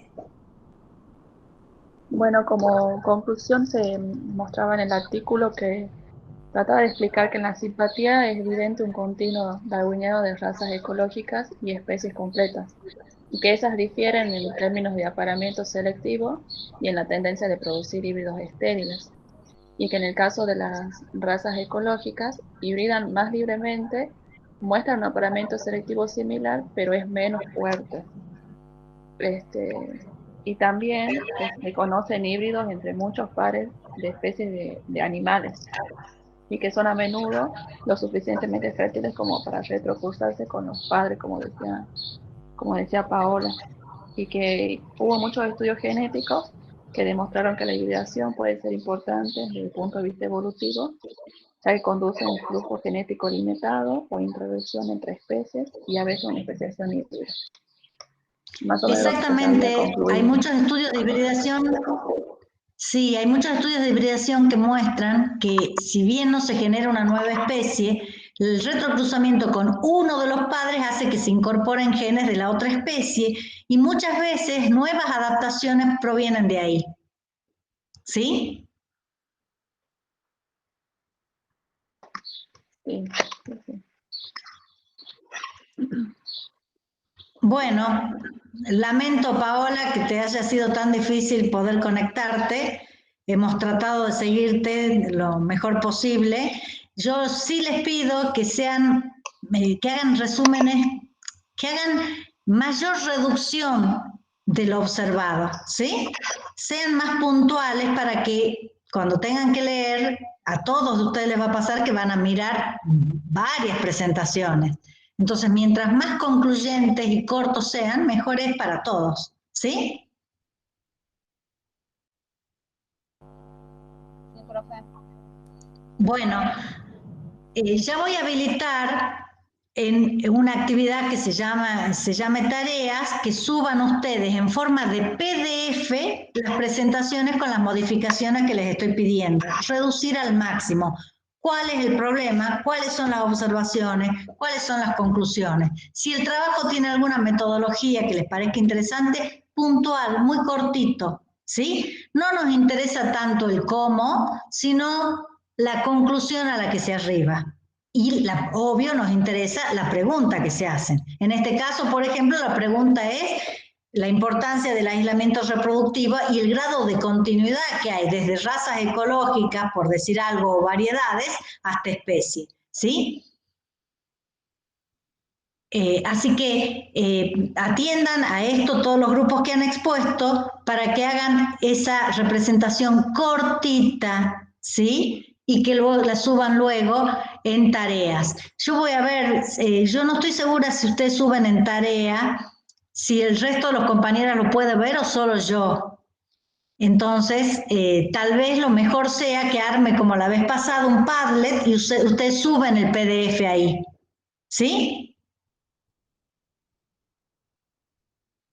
El artículo original lo van a tener todos disponibles porque ya está puesto en la plataforma, ¿sí? Buenísimo, profe. ¿Puedo hacer un foro, digamos? En el foro para que discutan, decís vos, o para que suban ahí el trabajo. Para que subamos ahí el trabajo. También puede ser. Bueno, vos sabés que las veces que yo intento usar foro, nunca nadie aporta ni dice nada, así que ya es como que lo descarté de mi esquema, pero lo voy a proponer así, veamos cómo sale, ¿sí? Creo que en el Padlet es como más visible lo que todos subimos y creo que es un poco más amigable que el foro. Sí, el foro está bueno cuando hay ida y vuelta. El problema es que esas ida y vueltas no existen. Claro. Hay solo ida, ¿sí? Así que, bueno, ya veo yo que lo pienso y veo, de alguna forma va a estar disponible para que todos lo vean, pero ya saben que tienen los artículos para leerlos, si hay alguno de ellos que les resulte más interesante, ¿sí? Bueno, profe. Bueno, nos vemos el jueves. El jueves va a ser una clase media agotadora porque tengo que abordar varias cosas, voy a tratar de reducir. Prefiero que para el parcial vayan con contenidos de todo un poco y no mucho de cada uno de los temas, ¿sí? Porque no me va a dar el tiempo. Entonces, voy a tratar de abarcar los temas que nos faltan de una forma rápida y en todo caso, cuando hagan las exposiciones que van a hacer de esos temas, vamos ampliando un poquito más, ¿sí? Bueno, pues entonces para el parcial va a entrar lo que veamos hasta el jueves. Lo que entra, lo que veamos hasta el jueves. Ah, bueno. ¿Sí? Profe, el lunes vamos a hacer revisión de los temas. Si es que alguno nos quedó. Probablemente si avanzamos sea poco, ¿sí? O sea, yo lo que voy a tratar de hacer el jueves es dar un pantallazo general de todo lo que me falta, ¿sí? No sé si podré con todo, pero de lo que yo considere más importante. Y en todo caso el lunes entramos en detalles de esos temas, ¿sí? Buenísimo. No sé si vamos a poder hacer repaso de todo. Tal vez mientras hablamos de un tema surja alguna de las cosas que venimos discutiendo. Hoy, por ejemplo, hemos reincorporado o reanalizado el tema de la especie, del aislamiento reproductivo, ¿sí? En la clase de extinciones hemos vuelto a traer equilibrios puntuados y macro y gradualismo. Así que está todo muy relacionado, ¿sí? Así que el repaso va a ser de esa forma. Por lo menos eso es lo que les digo hoy. Tal vez el jueves, según cómo se desenvuelva la clase, vea que tenga que separar en 2 temas y el lunes terminaríamos con algo, lo cual eso que veamos el lunes probablemente no entre para el parcial, sí para el recuperatorio. ¿Sí? Bueno, profe. Bueno, nos vemos entonces. Hasta luego. No se olviden de mandarme hasta hoy a la noche quienes van a participar del parcial. ¿Sí? Eso Así sí. que mando la lista. Bueno, igual ya les voy a escribir, yo voy a mandar la lista para la universidad para que habiliten de vuelta los pasajes y el espacio para el parcial. Los abandono. Bueno, hasta luego. Hasta luego. Chao, hasta luego.